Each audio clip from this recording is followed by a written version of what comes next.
박한용의 라디오 100년 전쟁.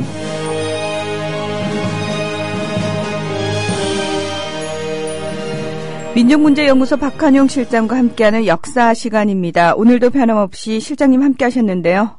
네, 안녕하십니까. 안녕하십니까라는 인사가 네, 참, 이 인사가 참 민망하게 되어버렸습니다. 그렇습니다. 예. 지금 뭐 온 국민이 누군가 그 얘기 하더라고요. 대한민국이 침몰 중이다라고 표현을 하더라고요. 예. 네, 총체적 침몰이죠. 네. 제가 사실 지난주에 방송을 저희들이 했었잖아요. 바로 딱 일주일이 되었네요. 네. 바로 그 재난이 일어난 게. 사실 저는 오전 뉴스만 보고 왔었어요. 네.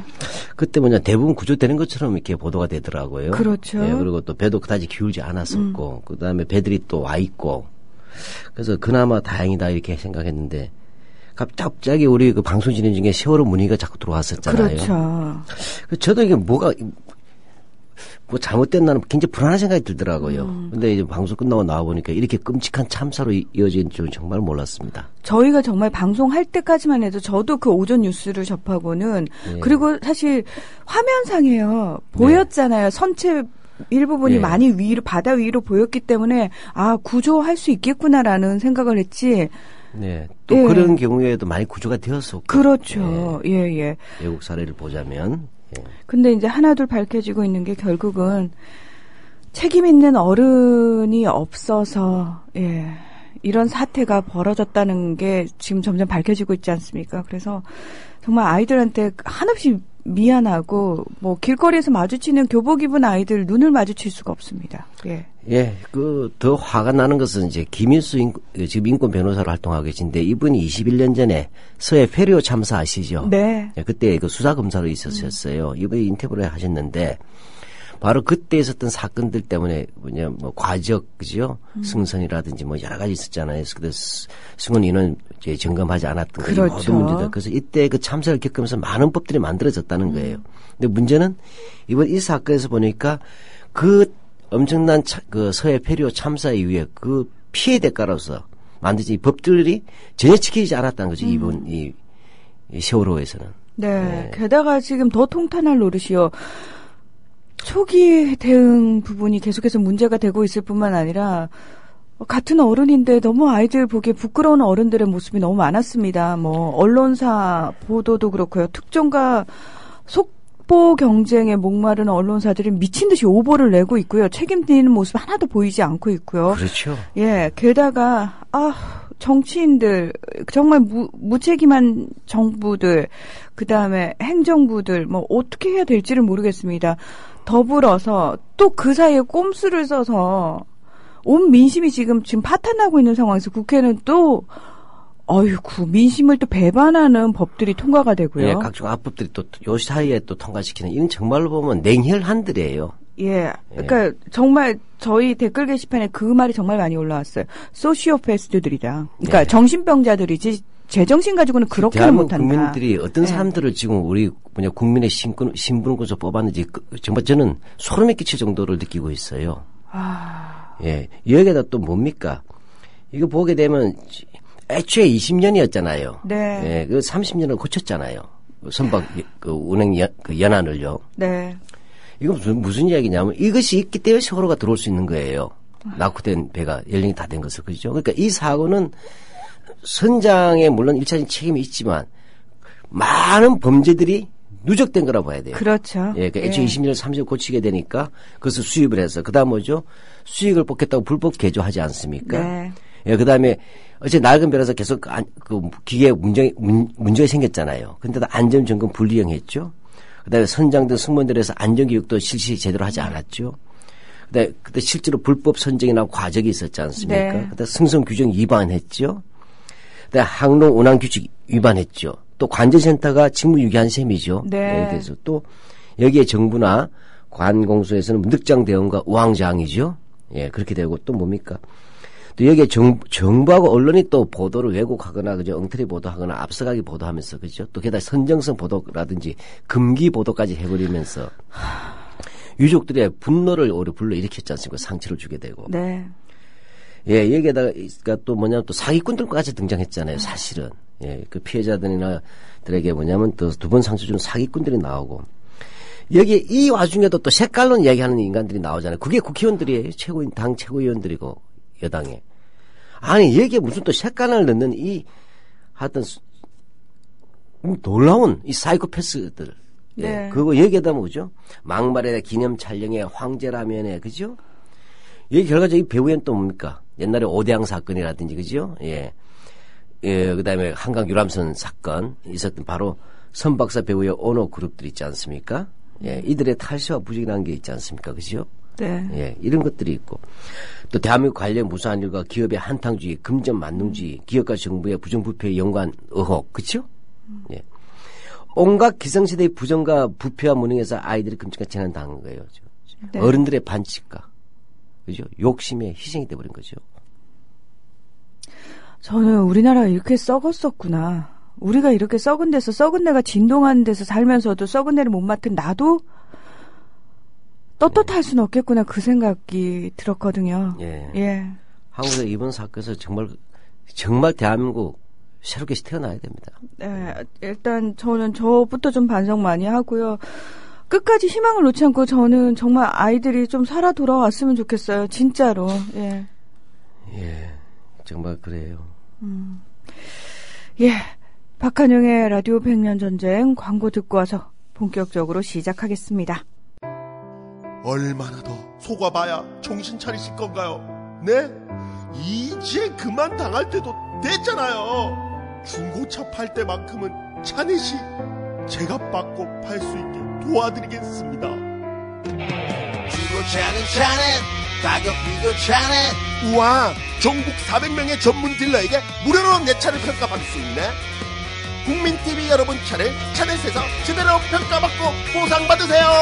내 차 팔 때 차넷, 제가 받는 차넷. 우와, 내 차 제가 받고 친구 친지 모두 함께 차넷에서 팔고 주유 쿠폰 받고. 중고차는 차넷. 비교할수록 올라간다. 차넷 내 차 가격 비교 서비스. 1688-8249 1688-8249를 눌러주세요. 옥션 모터스에서도 차넷을 만나보세요.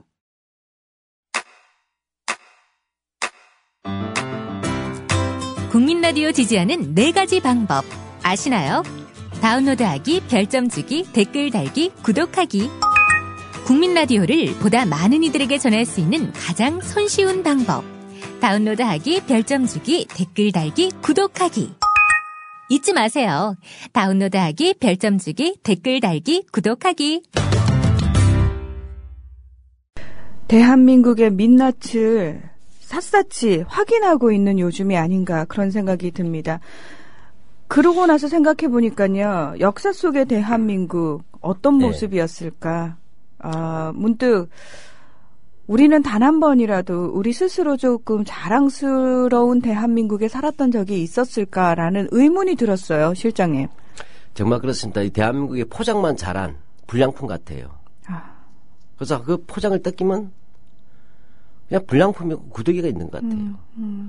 어느 하나 부실 성수대교 어느 날 반쪽이 나버리죠. 그래서 그때도 학생들이 많이 죽었어요. 등굣길에 무학여고 학생들이. 아이들이 버스 안에서 참사를 당했죠.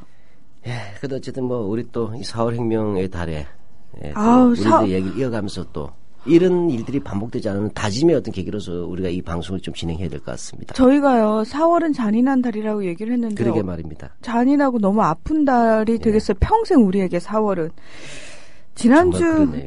지난주는 사실 4월 혁명 발발의 배경으로 왜 1954년 이른바 몽둥이 선거로 친일파나 극우 세력 또 이승만의 친이 행동대 세력 등이 3대 미니언 선거에서 자유당 후보로 출마를 했죠. 예.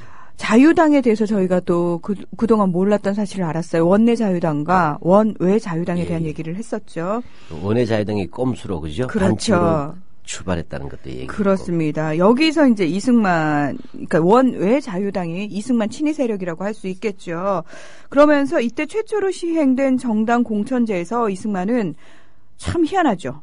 어이가 없죠. 초대 대통령에 한해서 대통령을 계속할 수 있다는 헌법 개정안에 찬성한다라는 각서를 쓰는 사람에 한해서 자유당 공천을 줬습니다. 그래서 예. 사실상 종신 집권을 위한 행동대를 기초로 자유당 후보를 만들었습니다. 예, 이게 뭐냐면 정당 공천이라는 것은 민주적인 책임 정당제로서 얘기한 거 아니에요. 네. 그런데 이렇게 출발될 게 이승만은 최초로 뭐죠? 자기 영구 집권을 위한 개인적 사당 네. 조직하는 데 이용했다는 것이죠. 우린 직선제도 이승만의 독재 집권, 그죠? 정당 공천제도 이승만이 독재 집권. 완전히 민주주의 파괴범이에요. 민주주의 파괴 전문가예요. 맞습니다. 예. 자, 이때 이제 그 원외 자유당에서 114명이 당선이 됐고요. 무소속 의원을 포섭해서 3선 개헌을 내게 되는데 네. 의결 정족수 3분의 2에서 한 표가 모자란 135표가 됐죠. 그래서 개헌이 분명히 좌절됐는데 야, 여기서 진짜 말도 안 되는 서울대 수학과 교수를 동원한 웃기지도 않은 상황이 벌어진 거죠. 네. 1954년 11월 29일 4.4.5입으로 번복을 통과시켰다. 여기까지 얘기를 했습니다. 정말 이런 불법과 억지를 바탕으로 이승만은 1956년 3대 정부통령 선거에 나서게 되고요. 이어서 1960년 3.15 부정선거를 통해서 종신 독재로 나아가게 되네요. 예. 그래서 이번에 보면 이제 4.4.5입으로 드디어 이제 이승만은 또 한 번의 반칙. 단 한 번도 반칙하지 않은 적이 없지 않습니까? 네. 통해서 뭐냐면 정부대 선거에 나오는데 오히려 이 4.4.5입 사건이 또 야당으로서는 야당 결집의 계기가 되었다고 지난번에 말씀드렸어요. 네. 그래서 뭐냐 자유당 소장원도 이건 아니지 않는가 해서 무더기로 이탈하지 않습니까? 그래서 이른바 제1야당이라고 할 수 있는 민국당, 그죠? 자유당에서 탈당한 의원들, 또 무소속 동지회. 네. 그다음에 무소속 의원들, 이런들이 호헌 동지회를 만들어가지고 이들이 이제 새로운 신당을 하는데 핵심이 뭐냐면 문호를 넓힌 거예요. 네. 야당할 때 그 당시 조봉암 같은 예, 진보 진보 세력도 있었고 또 이범석처럼 왕따 당한 이승만으로부터 이용만 당하고 그죠? 야, 이범석 장군 그 독립운동 예, 열심히 했던 그 장군입니다. 예, 이런 사람들까지 하겠다 해서 즉 반독재 반공 원칙에 동의하는 인사는 무조건 신당 참여 선언한다. 하여튼 반공 꼭 들어갔어요. 그래도 네. 예, 그러니까 했지만 어찌됐건 그래도 조봉암까지도 받겠다고 한 거예요. 그렇죠. 그러니까 민국당은 사실 보수지 않습니까? 예, 예. 그리고 조봉암은 확실한 진보죠. 예. 근데 보수와 진보가 연합을 한 겁니다. 사실 민국당에 그것도 있긴 있어요. 상당히 있어요. 예, 그 나중에 또 말씀드리겠지만. 예, 그런데 뭐냐면 이 1955년 1월 달에 이범석 조총재는 거부를 합니다. 아. 이 사람이 이승만이라는 사람을 못 벗어났어요, 이분은. 예, 그리고 또 조봉암은 참여하죠, 당연히. 네. 예, 왜냐하면 범야권 단일 정당으로 주장했기 때문에. 근래 우리 현대 정치사도 생각이 나요. 열린우리당. 예, 만들어질 때 과정. 그러니까 이게 옛날 역사를 해보시면 다시 우리 현대사가 자꾸 오버랩 된다 그러죠. 겹쳐지는 그렇죠. 거예요. 예. 같이 대비해 보시면서 이게 어떤 맥락인가 이해하는 데 도움이 되실 겁니다. 이게 되게 아쉬워요. 그러니까 결국은 그 진보 세력인 조봉암 선생을 두고 갈등이 벌어지는 거죠. 예, 지금 왜냐하면 실제 이렇게 되면 쉽게 말하자면 범야권 단일 정당이지 않습니까? 그렇죠. 이렇게 되면 범야권 민주 단일 후보가 나오는 것이 되죠. 그렇죠. 대선에서. 근데 조봉암을 놓고서 갈등이 벌어지는 거예요. 서상일, 신도성, 장택상 이런 분들은 찬성을 해요. 이들을 우리가 보통 민주대동파 또는 혁신파라 불렀어요. 그런데 조병옥, 정통과 한민당으로부터나 또 민주당으로 내려온 이 세력도 이제 훗날 김준현, 옛날에 일제시기에는 그 좌익이었어요. 네. 근데 장면. 이들이 뭐냐면 반대하는 거예요. 그래서 이들이 말은 자유민주파라고 불렀지만 사실은 민국당 내 보수. 예. 그래서 이들이 보수파죠.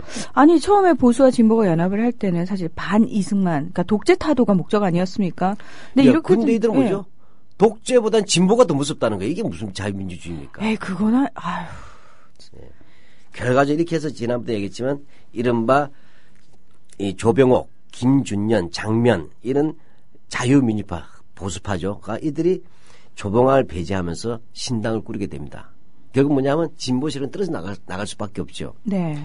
이렇게 해서 이들이 1955년, 그러니까 선거를 이제 불과 이제 6개월 정도 앞두고죠. 앞두고서 반공 이데올로기와 자유자본주의 신념을 재천명하면서 민주당이 만들어집니다. 이게 오늘날 민주당의 뿌리가 되는 겁니다. 예. 그래서 자기 스스로 해방 직후의 친일 정당 한국 민주당이 있었잖아요. 극우 친일 정당 한민당. 그다음에 그 한민당이 뭐냐면 그 이제 이대 선거에서 대부분 우수수 떨어졌잖아요. 그러니까 네. 이제 이게 확대를 해서 만들 때 민국당. 그죠? 이 두 개의 법통을 개선한다. 그래서 한민당, 민국당, 민주당이나 아주 허약한 자유주의 정당, 자유주의 보수 정당. 쉽게 말하면 반공이 민주주의보다 위에 있는 반공 우위의 보수 정당이 계보가 이어지게 되는 겁니다. 사실 조봉암 선생까지 참여를 좀 했더라면은 보수 자유주의자들과 사회민주주의 연합정권이 됐을 수도 있지 않습니까? 예, 지난번에 잠깐 뭐 말씀드렸습니다만은 이때 뭐냐면 이 결과적으로 뭡니까? 이 조봉암을 받아들인데 찬성했던 세력들의 경우 서상일이라든지 신도성, 장택사 이런 사람들은 뭐냐 혁신정당 창당으로 나갑니다. 네. 이때 장건상 선생 다 독립운동가들입니다. 사회민주주의, 정화음, 유명한 아나키스트 아닙니까? 민주사회주의를 제시하죠. 이렇게 하면서 이들이 1955년 12월 달에 진보당 발기 취지문과 강령 초안을 발표합니다. 그리고 이들이 뭐냐 피해 대중의 자각과 단결을 위해서만 진정한 혁신이 가능하다. 다시 말하면 뭐죠? 민중들이 주체가 돼야 된다는 거죠. 피해 대중들. 그렇죠. 이렇게 해서 이제 다시 말해서 수구인 자유당과 보수인 민주당의 정치 지형에 진보가 도전장을 내미는 네. 그런 형상이 된 거죠. 이 세 가지 구도를 아시아 4.19 이후의 4.19를 이해할 수가 있습니다. 예. 다시 말하자면 1956년에 벌어지는 3대 정부 통령 선거는 뭐냐면 수구 세력, 극우죠. 수구. 예, 수구입니다. 수구. 보수 아니고요. 예. 수구입니다. 예, 수구 깡패. 네. 예. 바로 이승만, 이기붕의 자유당. 네. 그다음에 보수. 이때 신익희 신익희 선생. 후보가 예. 나오죠. 민주당. 그다음에 진보의 조봉암, 진보당 추진위원회. 이 삼각 각축이면서 한편 이 수구와 보수와 진보의 각축전이 됩니다. 다른 한편으로는 그러면서도 이승만 일당 독재를 막기 위해서 보수와 진보가 어떻게 행동해야 될 것이냐가 시금석이 되죠. 핵심 과제로 등장합니다. 예, 그렇게 해서 또 국민들은 이승만과 자유당을 꺾기 위해서는 그 당시 뭐냐 보수와 진보가 손잡으라고 한 거예요. 그러니까 지금하고 똑같아요. 그렇죠. 실장님. 너무 똑같아요. 네. 와. 예, 이 속에서는 다시 말해서 이승만을 꺾는 데 있어서 진보와 보수의 단일화를 요구했다는 것은 한국 사회는 그런 보수적 흐름 내에도 진보적 내용도 앞으로 안고 가야 된다는 것을 동의하고 있었다는 얘기잖아요. 그렇죠. 예, 이러한 진보의 몸부림과 노력을 이해해야 4.19 이후에 저는 4.19가 더 중요하다 봐요. 4월 19일이 아니라 그 이후에 4.19의 혁명을 더 발전시키는 과정. 이때 뭐냐 민주당의 경우는 정권 교체로 그냥 끝나버렸잖아요. 네. 한데 뭡니까? 진보 세력들이나 학생층들 이 경우에는 민족 자립 경제, 그다음에 민중 경제 안정, 그다음에 이런 식으로 나오고 그다음에 평화 통일 이렇게 나가지 않습니까? 한마디로 이야기하면 4.19를 자유당 타도만이 아니라 이승만 타도만이 아니라 정치, 경제, 사회, 문화 여러 방면 전 방향으로 민주주의 확대를 해야 된다는 거죠. 이러한 것들과 함께 이제 뭐죠 북진 통일이 아니라 평화 통일의 길로 나아가야 된다고 얘기하는 이런 흐름들이 바로 이런 과정 속에서 이미 잉태되고 있었다고 우리가 봐야 되는 겁니다. 그러니까 이때 우이마이라는 말이 등장하잖아요. 예, 이제부터 또 이승만이 이제 파쇼하다가 얼마나 이제 아까 자유당이 만들어지는 이 과정에서 네. 그 1인 충성 집단들의 그 희한한 꼴들 한번 봐야 되겠습니다. 우리 아까 그 삼성기원 이야기했지 않습니까? 네. 4.4 오입에 의한 예, 박지우도 삼성기원 했죠. 그렇습니다. 네네 반칙해가지고 그것도. 자 이렇게 해서 뭐냐면 찬성이 됐어요. 그렇게 했는데 이승만이 노회해요. 항상 자기가 하겠다는 소리 먼저 안 합니다. 진짜 이런 표현 어떨지 모르겠습니다. 아주 교활합니다. 교활한 늙이나 그래서 그 당시에도. 예, 정말 교활합니다. 예. 그러니까 이승만이 뭐냐. 이거 내가 삼성 이게 4.4 오입했지만 나는 1954년 3월달도 1956년 그 선거에 나는 출마하지 않겠다고 미리 이야기해요. 나 출마 안 할 거야. 하면 어떻게 해야 돼? 밑에 충성 그룹들이. 안 됩니다. 그렇죠. 안 하시나 보다 이렇게 하면 죽는 거예요. 죽는 거지. 큰일 납니다. 못 이기는 척 나갈 수 있게 계속 푸시업을 해야 되는 겁니다. 독재에 충성하는 놈들은 가장 뭐냐 독재자의 마음을 읽어내지 못하면. 그럼요. 출세 못하죠. 독재자가 듣고자 하는 말이 있죠. 정해져 네. 있습니다. 네. 예. 그래서 뭐냐 자유당 수뇌부 이제 이게 충성 그룹들 아닙니까? 이승만의 개들 아닙니까? 근데 머리 좋은 개들이에요. 냄새를 잘 맡아요. 이 개들이 제일 먼저 뭘 하냐? 출마 서명 운동을 받습니다. 아니더옵니다. 출마하십시오. 하면서 출마를 하는다. 경찰 공무원 그다음에 깡패들까지 동원해요. 그래서 뭐냐면 연설을 합니다. 뭐 이것만이 아닙니다. 그 다음에 뭐냐 또 자유당이 대모델 동원해서 이승만 대통령께서는 그 말을 번복하시고 꼭 출마를 해주십시오 하면서 데모를 벌려요. 예. 그래도 이승만 대답 안 합니다. 그 예. 정도 가지고는 성에 안 차는 거죠. 안 차고 모양이 약하다는 예, 거죠. 그렇죠. 명분이 안 서죠. 이렇게 되니까 이제 소나 말이 등장합니다. 자, 일때 뭐냐 우마차 조합이 있었어요. 그 네. 당시에는 뭐 대중운반수들이 우마차가 있었어요. 근데 우마차가 800여대를 동원합니다. 우마차 조합에서. 그래가지고 뭐냐 이게 당시 경부대 지금의 청와대 아닙니까? 네. 그 앞으로 뭐냐면 우마차 800여대가 가는 겁니다. 통촉하시옵소서죠. 완전히. 이거 완전 임금이에요. 그죠? 네. 근데 문제는 이렇게 하면서 뭐냐면 쭉 하는데 소똥의 길에 가득 찬 거예요. 800마리의 소가 등장해봤어요. 도심 한가운데. 이렇게 하니까 소나 말도 이승만의 출마를 바란다. 이렇게 풍자가 돼서 우이마이. 마이동풍하고 다릅니다. 그래서 소나 말도 이승만의 출마를 바란다는 이렇게 한 겁니다. 이렇게 한마디 얘기하면 뭐죠? 경무대가 똥이 꽉 찼잖아요. 네. 똥들의 행진이에요. 똥들의 행진. 아주 쇼를 제대로 했네요. 예. 참, 저는 이런 표현을 쓰고 싶습니다. 참, 개나 소나 다 대통령 해먹겠다고 그러네라는 말이 정말 하고 싶은데. 사실 이거 지나가는 개가 웃는 거죠. 그러니까요. 이런 구린내 천지 속에서 1956년 5월 15일 3대 정부통령 선거가 개시가 되죠. 근데 그냥은 안 하죠. 왜요? 일단 개헌 정규수 확보했었잖아요. 네. 그다음에 온 국민들에게 다시 대선을 준비해서 그죠? 정부통령 준비해서 또 국민들 또 세뇌를 시켜야 되잖아요. 네. 그다음에 자유당이라는 충성 그룹이 나왔죠. 네. 여기에 55년이 이승만 80회 생일이에요. 참 오래도 살았어요. 60살 환갑잔치도 그 당시엔 대단한 것이었는데 네. 70살은 인생 70 고래희 해서 고희라고 해서 70 고희년도 맞기 어려운 세상에 있으면 80이 온 거예요. 이 독재자가 따라서 독재자의 똘마니들이 하는 행태가 있겠죠. 자, 그래서 우선 서울시가 우남시로 바뀌어요. 잠깐만요. 우남이라면 이승만의 호? 됐죠, 정확히 얘기해요. 그러니까 이승만의 호요? 우남. 예, 우남 이승만이잖아요. 이 계기가 웃겨요. 아니, 그러니까 왜 멀쩡한 서울시를 왜요? 서울시가 외국인들이 발음하기 어렵답니다. 세오로 이렇게 돼서. 그래서 고치라고 해요. 또 각하의 명령이니까 또 수도 명칭 조사위원회가 나옵니다. 그래서 여론조사를 합니다. 이때 뭡니까? 또 조작하겠죠. 또 정해진 놈 편지 받을 거 아니에요. 조작은 그래서 예나 지금이나. 3,300여 통의 편지가 왔는데 설문의 답변에는 그제 1,440몇 통인가가 1등으로 우남시로 하자고 나왔다는 겁니다. 그러니까 이승만 호로. 그러니까 서울시를 우남시로 바꾸자 했어요. 그렇게 했더니 또 이 자유당에서는 이 우남시 했던 사람 중에서 3명을 뽑아가지고 태극 상표를 줍니다. 이거 진짜 남부끄럽습니다. 참 이승만이 이걸 또 그대로 받았나요? 또 이게 또 고수예요. 이미 내가 국민의 뜻은 확인했으므로 즉 뭐냐면 나의 이 호를 따서 서울시를 우남시를 고친다는 것은 확인되었지만 내가 지금 살아있는데 굳이 그럴 필요 있는가? 뜻은 알았으니 내가 죽은 뒤면 그렇게 되지 않겠는가? 우남시가 될 수도 있다. 나 죽은 뒤 우남시로 만들라는 이야기예요. 김일성이랑 다를 게 뭐 있습니까? 네, 우상숭배네요. 그래서 지금은 그대로 두자 이렇게 되는 겁니다. 이것이 바로 우남시 파동이에요. 네. 아휴. 이것만 있는 게 아니고 그래서 오늘 잠깐 도대체 이 시기에 도대체 우상숭배가 얼마나 좋은가, 얼마나 코미디 같은가를 몇 가지 좀 소개를 하려고 그래요. 네. 바로 이 이승만 80회 생일을 전후한 시기, 1955년 전후한 시기. 80회 생일을 경무대에서 맞으셨죠? 이 어르신께서. 예. 자, 이렇게 되는데 이제 3월달이 생일이잖아요. 네. 자, 그러면서 생일 축하 사업이 패키지로 열리는 겁니다. 패키지로.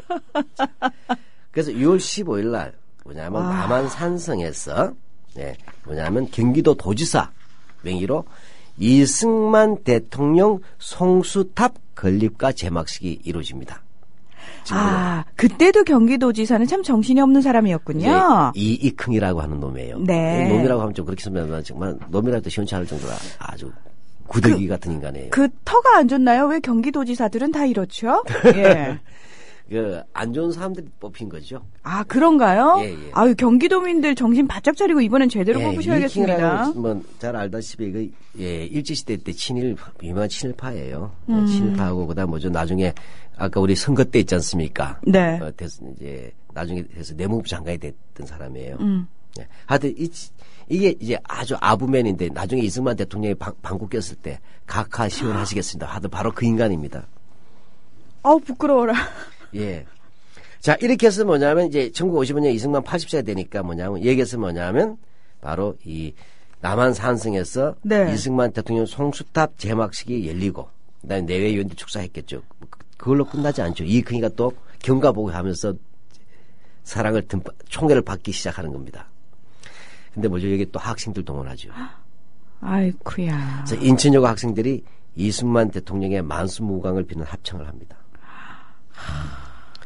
예, 근데 이때 이 송수다 시험 조각가 누군지 아세요? 누군가요? 윤효중이에요. 윤효중. 예, 아주 일제때 유명한 악지 친일 조각가예요. 예, 그래서 끼리끼리 모였네요. 예, 일본 총독의 아들 아베 소이가 죽자 그 아베 소이를 기념하는 조각도 만들고 했던. 흉상 제작을 혹시 했던 분인가요? 예, 아주. 근데 이상 해방 뒤에는 독립운동가 조각을 지가 도맡아서 했어요. 예, 이렇게 해서 이 윤효중이가 송수탑을 만든 거죠. 예, 그리고 이익흥은 바로 이때 일제 때 우리 경찰 출신이에요. 친일 경찰. 예. 이런 사람들의 공통점이 있네요. 후한무치. 후한무치뿐만 아니라 권력의 철저하게 아부하죠. 해바라기성, 카멜레온들이에요. 예. 일제 때는 일본에 충성하고 이해가십니까? 네. 그다음 해방에 독재 충성하잖아요. 이게 친일의 생얼이에요. 네. 예, 동상까지 시원다면 뭐니까 우표나 하표도 마찬가지겠죠. 예, 그래서 뭐냐면 학교에 1954년부터는 학교에 이승만 초상화가 걸려요. 우리 전두환 노태우 때도 그랬잖아요. 저희가요 어제 북한 관련 프로그램 하면서요 무슨 얘기를 했냐면 북한에서는 재난을 당했을 때 김씨 부자, 김일성, 그다음에 김정일 사진 초상화를 들고 나면 영웅이 된대요. 예. 저는 잊고 있었어요. 우리나라에서도 이들의 초상화가 교실에 걸렸었구나를 잊고 있었는데 지금 말씀하시니까 우리나라도 똑같았네요. 그렇죠. 예. 그러니까 남 얘기 못 합니다. 아이쿠야. 예. 예. 그래서 뭐냐면 그때는 이승만 생일 되면 태극기 걸었어요. 국경일이에요. 예. 그다음에 뭐죠? 우표와 하표에다 이승만 얼굴 나오고 그다음에 뭐죠? 동상 아시죠? 네. 동상이 한두 군데가 아니죠. 그래서 우리가 탑골공원 우리 흔히 파고다 공원에 보지만 공식 명칭이 탑골공원 아닙니까? 네. 또 뭐죠? 유명한 남산 중턱의 그 거대한 동양 최대 규모의 뭐죠? 이승만 동상도 세워집니다. 그래서 전국 각지에 이승만 창가가 울려 퍼진데 그 클라이막스가 바로 1955년이었죠. 와, 정말 대통령의 80회 생일잔치 제가 봤을 때 전 세계에서 거의 유일무이하지 않을까. 예, 이거 그냥 또 안 해요. 그냥 경무대에서 조촐하게 그냥 케이크나 잘라 먹으면 되지 않습니까? 네. 근데 그게 아니고 또 서울운동장이에요. 지금 동대문 운동장이죠. 자, 일단은 경무대에서 뭐냐면 이른바 내빈 외빈인지 뭐 있지 않습니까? 접견하잖아요. 네. 뭐 그건 있을 수 있어요. 예, 그렇죠. 예. 그 다음에 뭐냐면 이 부부가 프란체스카인가요? 예, 하고 같이 부인이 하고 같이 영부인하고 같이 운동장 갑니다. 그럼 뭐예요? 운동장에 필요했던 것은 스탠드에 수많은 학생들과 시민들이 동원되었겠죠? 저 기억나요. 저희 동원 많이 당했어요. 예. 이런 거 관련해서. 항공대라든지 그런 예, 것처럼. 맞아요. 예. 그래서 숙명여고, 배재고등학교 이 학생들이 뭐냐면 고전무용과 매스게임까지 한 거예요. 이걸 하기 위해서 몇 달 전부터 얼마나 애들이 들들 볶는데요. 그렇죠. 예. 저도 한번 운동회 때 이른바 마스게임이라는 걸 준비하는데 참 힘들거든요. 네. 그래서 뭐냐면 학생들 운동장에서 80에 탄생에 맞춰 80의 숫자도 만들어야 되고 그다음 그 주변에 뭐죠? 만수무강 글자까지 쫙 만들어버리는 겁니다. 지금 저희가 왜 북한 관련 프로그램에서 보는 매스게임하고 똑같은 상황이네요. 예. 자, 그래서 땅에서는 이렇게 해서 마스게임하고 위에서 뭐냐? 공군 전투기가 쫙 공중 분열식을 합니다. 이거 뭐 국군의 날 같잖아요. 쫙 분열식 하죠. 그 다음에 뭐죠? 세종로 있죠? 세종로. 네. 그래서 육해공. 그래서 육군, 공군, 해병대입니다. 이 장병들이 시가 행진합니다. 국군의 날도 아닌데. 그 다음에 위에서는 비행기가 나르고. 예, 이렇게 됩니다. 이거는 진짜 거의 국경일 같은 분위기네요. 예. 예, 이 국경 때 8.15도 이렇게 안 했을 것 같아요. 아, 생각해보니까요. 정말 8.15를 이렇게 성대하게 한 적이 별로 없는 없어요. 것 같아요. 네, 그렇죠. 그냥 기념식 조촐하게 하지. 그렇죠. 야, 여기가 또 음악회 열려야 되지 않습니까? 그러네요. 기념식 음악회 열려야 돼요. 그렇게 되면 음악회 열리는 게 뭐예요? 또 작곡가 한 명 또 오겠죠. 그게 바로 안익태예요. 이분의 행적에 대해서도 참 논란이 많죠. 예, 안익태 선생이 애국가의 작곡자잖아요. 네. 그러면 애국가 자체에 작곡했지만 그 내용에 표절 여부 시비도 있었고. 그렇죠. 예, 또 뭐냐면 독일에서 행적이 있지 않습니까? 네. 그래서 뭐냐면 나치 당원이라는 얘기도 있고 나치 부적했다는 얘기도 있고 실제 그런 것보다 더 중요한 게 만주국인 일본이 개정한 만주국을 찬양한다든지 사실 이분은 그래서 친일이에요. 그 친일사에 실려있어요. 그러니까 우리는 애국가의 작곡자마저도 사실 친일했다는 게 참 민망해서 연구소도 이게 말 못하고 있던 거예요. 이게 뭡니까? 게다가 이거 제가 어떤 분이 이야기하는데 초등학교 6학년 가서도 안익태 독립운동에 대해서 나와 있다 그래요. 아이쿠야. 예, 3.15 때 뭘 했겠죠. 그러니까 이런 식으로 돼 있어요. 근데 이분이 25년 만에 귀국한 거예요. 아, 25년 만에. 예, 귀국까지 시키고. 합니다. 그러니까 예. 또 뭐죠? 그래서 이 양반이 최초로 문화훈장을 받는 거예요. 우리나라에서. 정부로부터. 예, 이렇게만 끝나겠습니까? 이제 뭐죠? 온 나라가 이제 다 축하해야 되잖아요. 솔만하면 안 되잖아요. 전국 곳곳에서 경축 기념식수. 그 다음에 경축 경로회. 80대 노인네들도 동일하게. 예, 하고. 그 다음 뭐죠? 그 다음에 뭐죠? 3월 26일과 27일 일주 동안 서울 시내 전차들이 있었잖아요. 그 당시 전차. 예. 전차에 꽃을 장식했어요. 우리 상료도 아니고. 그렇게 해가지고 뭐냐면 80회 탄신 경축꽃을 달았는데 이걸 뭐라 불렀냐면 꽃전차라 불렀어요. 지금 듣는 얘기들이요. 북한이 아니고 우리나라에서 이승만의 80회 생일을 기념하기 위해서 했던 일들입니다. 이게 북한 얘기가 아닙니다, 여러분. 네. 와.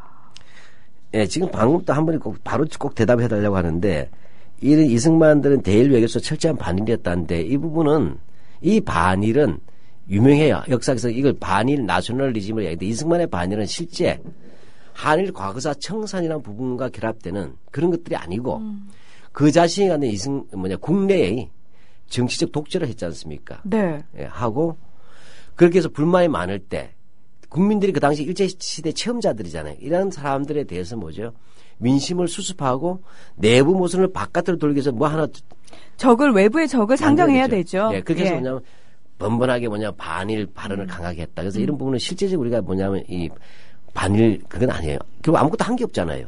예. 그러니까 정치적으로 전략적으로 이용을 한 거죠. 예, 그래서 이것은 뭐 논문들도 꽤 많이 있습니다. 이승만의 반일 내셔널리즘 바로 내부 모순을 은폐하기 위한 수단으로서 있다. 흔히 박정희 때 뭐죠? 그 반일 데모한다든지 네. 또는 뭐냐면 그 반공대회 연다는 것이 내부에 은폐하듯이. 그래서 그렇죠. 이런 부분들을 우리가 말한 민족주의가 아니라 저는 이제 독재자의 어떤 그 감정적 레토릭이라고 보는 사람이 더 많습니다. 정책적인 게 아니고. 네. 네. 어쨌든 다시 이승만 이렇게 해서 화폐도 등장합니다. 우표도 등장하고. 그래서 여러 번 발표됐어요. 예, 화폐. 예, 그 망에서 또 현상 문해 공보까지 일어납니다. 그래 또 또 그 당시에는 어용신문이 서울신문사잖아요. 그래서 4.19 때 불타는 거 아니에요. 이때요. 네, 학교에서도 네. 학생들한테 이승만에 대해서 글짓기 하라고 그랬는데 노무현 대통령이 어렸을 때 이거에 대해서 네. 예, 자기 백지를 낸 거죠. 쓸 수 그렇죠. 없다. 네. 노무현 대통령이 어린 시절에 그런 경험이 어린 있습니다. 아이 때 네. 이게 말이 되냐고 본 거죠. 그렇죠. 예. 예, 맞아요. 그래서 이걸 모아가지고 헌수송이라는 걸 펴냈어요. 네, 이걸로 끝나지 않죠. 여기 또 보면 어용이 나오죠. 예, 그중에 특히 항상 민족 시인한 사람들 의심해야 될 사람이 있어요. 이은상 같은 사람. 항상 권력의 품에 붙은 사람이죠. 이승만, 박정희, 그죠? 네. 그래서 민족 이야기가 없죠. 그다음 아름다운 우리 조국 이야기 한 사람. 근데 이은상 상당히 문제 많은 사람이에요. 4.19 때 마산에서 바로 부정선거에 된 자유당과 관계된 사람 아니에요. 네. 아시죠? 예, 이게 또 축식을 싣습니다. 이렇게 되죠. 자, 이렇게 해서 송가란 제목으로 또 이은상은 축시하는데 철저히 권력형 인간이에요. 이은상은 제가 볼 때. 권력에 빌붙었다고 할까요? 어용적이에요. 이 민족 시인이라는 거 절대 붙이면 안 되겠는데요? 특히 좋은 말만 하는 게 무슨 민족이에요. 그죠? 조국 아름답다. 이게 무슨 민족 시인입니까? 게다가 이분이요. 삶의 민족적 가정이 나와야죠. 아마 기억하시는 분도 많을 거예요. 각 학교 교가 작사를 그렇게 많이 하셨어요. 그러니까. 예. 공천한 건 아닐 거예요. 그러니까요. 지금 예. 바로 또 이승만 화폐가 또 올라왔네요. 댓글로. 예. 한복이 제일 처음에 나온 것들입니다. 예. 예. 그런데 이승만 창간한 게 나왔잖아요, 그때. 부끄럽네요, 정말. 예. 아유. 그래서 우리나라 대한나라 독립을 위해 일생을 한결같이 몸바쳐오신 그다음 어떻게 나옵니까? 고마우신 이 대통령, 우리 대통령. 그 이름 길이길이 빛나오리다. 이게 뭡니까? 예, 이 정도 되면 뭐 도로도 만들었겠죠. 정자도 만들었겠죠. 예. 그러니까 아까 남한산성에 그죠? 송수탑을 세웠으니까 거기가 뭐겠어요? 바로 운암로가 되는 겁니다. 되고. 그다음에 뭐죠? 그래서 경기도 광주죠. 부터 이제 남한산 연결하는 도로입니다. 그래서 운암로가 되죠. 그뿐이겠어요? 또 보면 1956년에 진짜 아까 말씀 초대형 동상이 세워지는 거예요. 바로 4.19 때도 바로 못 무너뜨렸던 워낙 커가지고. 와. 그래서 81의 생일 지나고 나서 56년 8월 10일 광복절이죠. 네. 이때 뭐냐면 이승만이 3대 대통령 취임식에 맞춰가지고 남산의 조선신궁 자리잖아요. 거기에 초대형 동양 최대의 동상이 만들어지면서 이때부터 남산공원이 뭐죠? 운암공원이 되고 그다음에 이때부터 남산 정상에 팔각정이 있었잖아요. 네. 그것이 운암정으로 됩니다. 예, 이렇게 되는 것이죠. 와. 뭐 이렇게만 끝나겠어요? 그다음에 뭐냐면 대전에는 운암 도서관이라는 게 만들어지고 아. 예, 80주년 기념이죠. 예. 이때 이승만 대통령이 직접 내려와 이 건축 과정을 봤다 그래요. 그다음에 뭐죠? 지금 우리 세종문화회관 아시죠? 네. 예. 그러니까 그전에 서울시민회관이었잖아요. 근데 그것이 바로 그전에는 뭐냐? 운암회관이었어요. 아, 그 자리가. 예. 예. 한마디로 얘기하면 뭐죠? 이승만을 위한 이승만의 대한민국이에요. 그러네요. 네, 한 사람만을 위한 나라네요. 이게 1인 독재지. 이거를 어떻게 해서 이 뉴라이트나 수구나 한국의 여당 국회의원들 일부가 이승만이 자유민주를 수호했다고 얘기하는 이 사람들은 진짜 안 돼요. 그리고 이승만 동상 씌운 사람들 어떤 사람들이죠? 대한민국 헌법 파괴자예요, 이승만. 그죠? 네. 이들을 다시 동상 씌운 것은 마치 옛날에 히틀러를 무너진 동상을 다시 세우는 거 똑같은 거예요. 지금 버지니아 울프님이 예. 이 방송을 83세 어머니와 지금 함께 듣는데 하시는 말씀 왈. 그 당시 이승만을 잘 모른다는 이유로 경무대 놈들한테 많이 맞았다네요. 그럴 수도 있어요. 시골에서 그 당시에 매스컴도 없는 시절에 어떻게 이승만을 모른다고 때리냐고. 저는 충분히 상상이 가는데요. 그때는 그냥 임금님보다 더한 천황이에요, 천황. 나는 이승만 보면 일본의 천황 시스템 알죠? 덴노. 네. 그 천황 시스템이 그대로 온 것 같다니까요. 신격화. 왜냐 친일파 놈들이 다 그런 식도 모셨을 거 아니에요. 와. 네. 자, 이런 속에서 뭐냐면 3대 정부통 선거가 이루어진다 이해가시겠죠? 야. 전 국토의 우상화입니다. 이승만의 우상화 속에서 뭡니까? 3대 정부 부통령 선거인데 사실은 이때 처음으로 뭐냐 러닝메이트 시스템이에요. 대통령과 부통령. 예. 그래서 후보 지명을 통한 러닝메이트 개념이에요. 예, 이렇게 됐어요. 자, 이렇게 되니까 자유당은 뭐냐 보나마나 만장일치겠죠? 여기 네. 무조건 만장일치잖아요. 네네. 그래서 이승만을 대통령으로, 그다음에 당시 이분 국회 부의장을 이제 부통령 후보로 임명합니다. 예, 그렇게 되니까 민주당은 뭐예요? 이제 신익희를 전 국회의장이었죠. 네. 이제 대통령 후보로, 그다음에 장면 전 총리를 부통령 후보로 지명합니다. 그리고 그거를 채택한 게 뭐냐? 못 살겠다 갈아보자입니다. 아, 못 살겠다 갈아보자. 그러자 자유당이 그러죠. 갈아봤자 별 수 없다. 구관이 명관이다. 예, 이렇게 해서, 응수를 하죠. 이 두 가지가 나옵니다. 이때 뭐 알겠지만 서로 유시하는 과정에서 야당이 못 살겠다 갈아보자고 하고 있을 때 당사 같은 데서. 네. 그러니까 맞은편에다 뭡니까? 맞은편에 이제 유시강이 그때 정치폭력배 아니에요, 이정재. 그렇죠. 예, 그 행동대장 아닙니까? 네. 이들이 뭐냐면 밤에 전선도 끊고 그랬대요. 근데 지금 딥폭스님이요. 1956년 대선 당시 자유당이 선거 구호를 올려주셨는데 갈아봤자 더 못 살아. 애국 청년. 이때나 지금이나 애국자 들어가면은 왜 이러죠? 예. 그게 일베의 선조라 보시면 돼요. 바로 이해 딱 되네요. 예. 예, 이렇게 돼가지고 뭡니까? 이렇게 되니까 선을 끊어도 계속 다시 또 하니까, 그죠? 네. 나중에 뭡니까? 옆에다 마주 또 스피커를 만들어가지고 해서 막 방해하고 그랬어요. 근데 깡패들이 동원되죠. 네, 이때 그 외에 진보당도 출마하지 않았나요? 예, 그렇죠. 자, 아까 삼각 각축이라고 그렇죠. 했으니까. 예. 그래서 수구, 보수, 진보. 예. 예. 진보당 창당 추진위원회가 있었잖아요. 아직 네. 당은 못 만들었으니까. 그렇죠. 이들이 만장일치로 조봉암 이제 초대 전 농림부 장관이죠. 대통령 후보를 지명했습니다. 그래서 무소속 출마했는데 이쪽은 뭐냐 구호보다는 정책으로 나가겠다는 거예요. 그래서 피해 대종을 위한 정치를 펴겠다. 두 번째로 평화 통일. 당시 북진 통일이 유행하던 시대에 좀 경악이었죠. 근데요, 이때 내놓은 이 정책들이요, 사실 지금 들어봐도 굉장히 수준이 높아요. 그리고 사실 지금도 저희에게 가장 필요한 부분이 아닌가 그런 생각이 드는데. 지금도 계속 이어지고 있어요. 그렇죠, 예. 근데 이제 이때 후보 단일화를 요구하는 목소리도 엄청 많지 않았습니까? 당연히 신익희 후보하고 민주당에 예. 그다음에 진보당 추진위원회 조봉암 단일화 압력이 여론이었죠, 사실은. 네. 일반 민심이에요. 그러니까 조봉암이 이야기합니다. 나는 일단 백지화 하겠다. 그리고 나는 이 후보 취소할 용의도 있다라고 이때 이야기한다. 어차피 조봉암으로선 그럴 수밖에 없겠죠. 예, 거대 야당이니까, 지대는 큰 야당이니까. 그렇죠. 그런데 민주당이 뭐냐? 항상 보면 있는 놈이 더 무섭다는 말이 있죠. 일방적으로 양보를 요구하는 겁니다. 왜냐하면 대통령 후보를 그만두는 취소한다는 것은 그만 어떤 보장이 있어줘야 되잖아요. 네. 상식적으로. 게다가 신익희가 또 당권이 별로 없는데 오히려 민주당 내에서는 극우들이 많았어요. 이들의 김준현 뭐 이런 사람들, 조병옥 이런 사람들이 조봉암은 안 돼 하는 거예요. 아이고, 왜 김대중 대통령이 예전에요, 노무현 네. 대통령이 있던 꼬마 민주당하고 합당할 때 정말 구국의 결단 하듯이, 이 구국의 결단은 참 김영삼 표현이라 쓰면, YS 표현이라 쓰면 안 되는데, 굉장히 크게 양보해서, 네. 큰 결심으로 왜 합당을 하지 않습니까? 그렇죠. 근데 참, 예. 예, 그래도 뭐냐, 워낙 여론이 거세니까, 이제 3월 달부터 이제 시작해가지고, 이제 러닝메이트 이제 후보를 지정하고, 그 다음 4월 6, 7일부터 야권 연합 전선대에 구체화됩니다. 그래서 신익희 조봉암 정상회담 해야 된다, 양쪽이. 논의까지 되고 4월 25일 날 신익희하고 조봉암이 비밀회동도 가졌다고 그럽니다. 네, 그렇게 해서 신익희를 단일 후보로 내기로 했다는 거죠. 근데 저는 궁금한 게요. 그러면 그때는 사실 국민들 입장에서는 조봉암 선생과 신익희 선생 가운데 누구를 지지했을까요? 아무래도 그 민주당 쪽이 세력이 컸죠. 네, 근데 조봉암 인기도 대단했어요. 대단했지만 신익희도 상당히 더 인기가 좋았습니다. 우리가 잘 알다시피 1956년에 그 유명한 한강 백사장 연설이 있지 않습니까?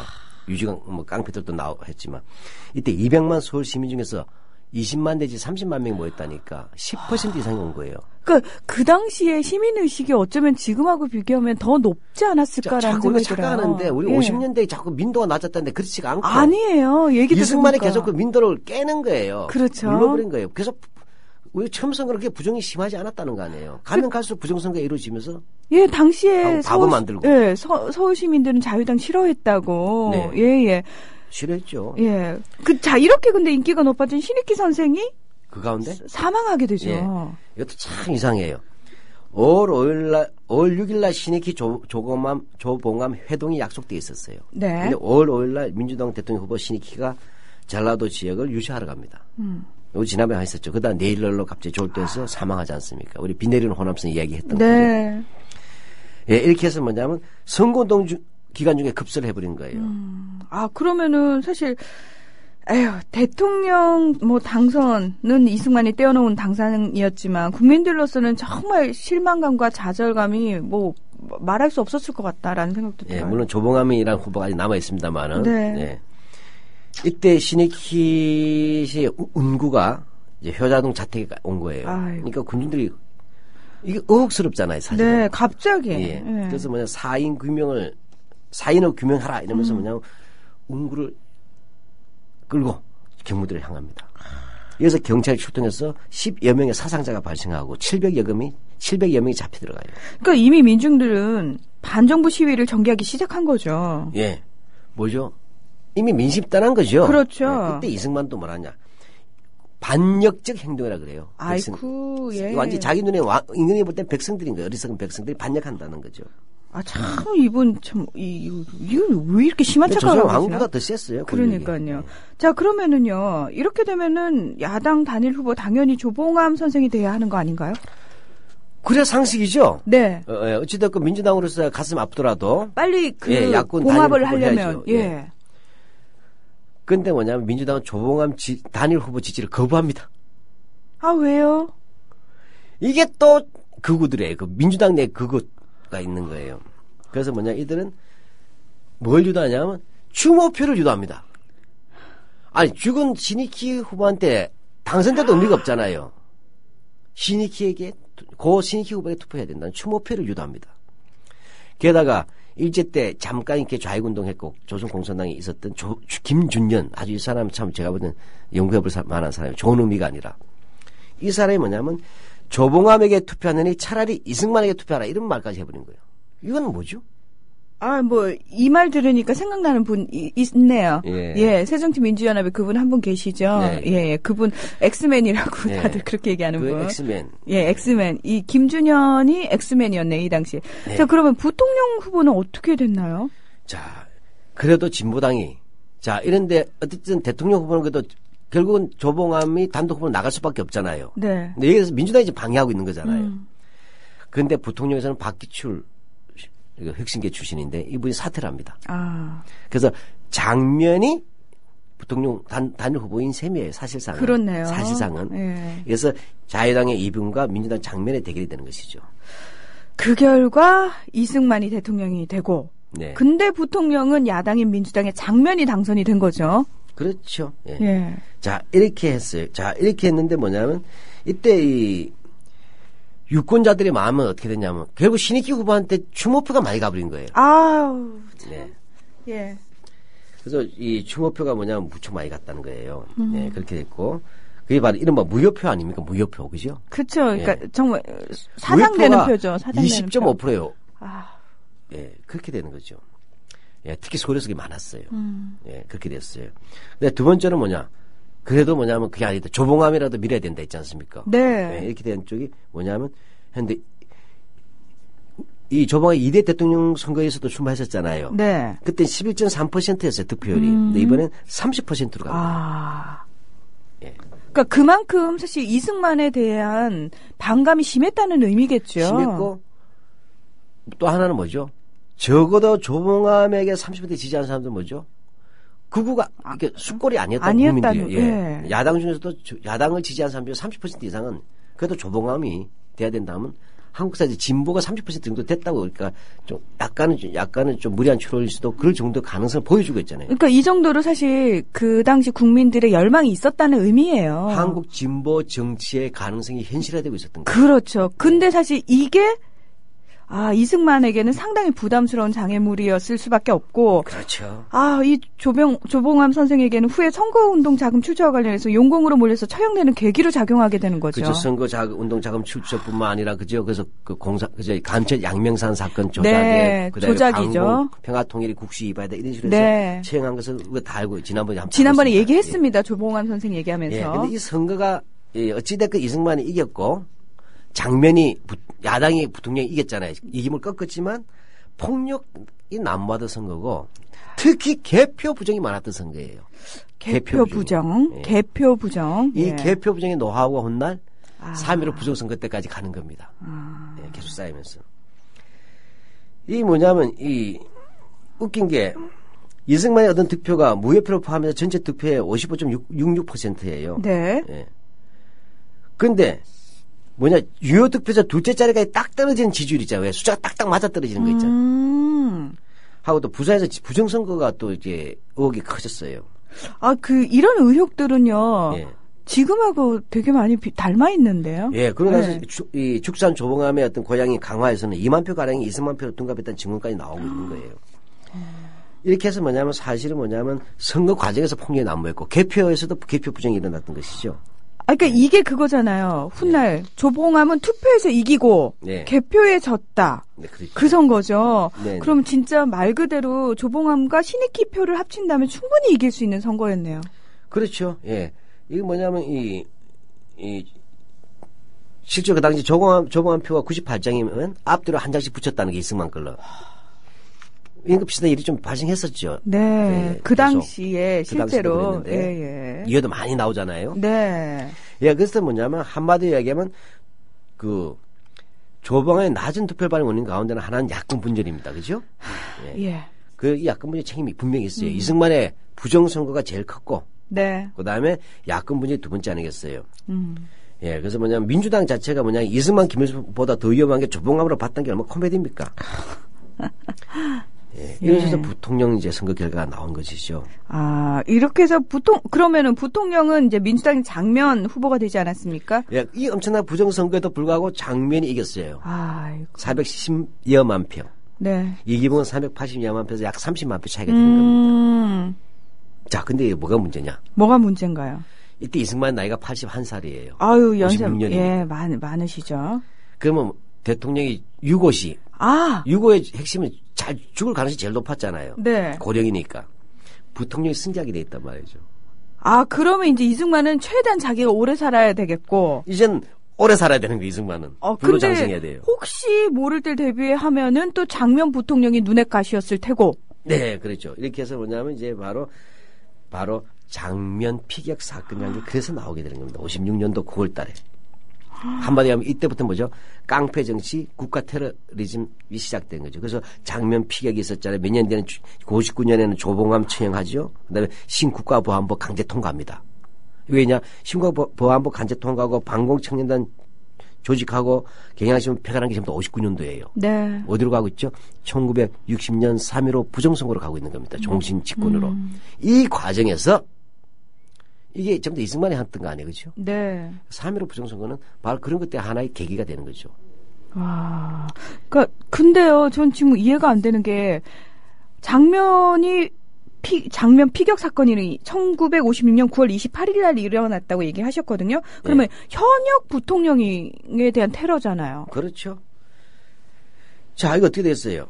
이 이승만이라는 인간이 결코 장면을 탐탁하게 생각할 리가 없죠. 네. 첫째, 자기는 안 죽어야 되고, 내가 죽더라도 어떻게 야당한테 죽겠어요? 야당한테는 절대 줄 수 없고, 이 권력을. 이런 분위기가 있는 전제입니다. 그래서 취임식 할 때 뭐냐, 부통령 자리도 마련 안 했어요. 예. 예. 자, 이런데 뭐냐면 1956년 9월 28일 날 부통령 장면은 민주당 전당대회를 참가했어요. 그 당시 시공간이라는 곳입니다. 아. 예, 그 지금 이제 부민관이라고 일제 때 불렸던 곳이기도 하죠. 네네. 여기에 가서 연설하고 퇴장하는데 빵빵 총이 나온 거예요. 총소리가 난 거죠. 아, 그러면 이 당시에 총기 소지가 가능했나요? 무법천지예요. 참 제가 그 학교 다닐 때 들으면 어르신 얘기 들어보면 그 당시 학생들이 체인지를 가지고 다니던 시대예요. 왜?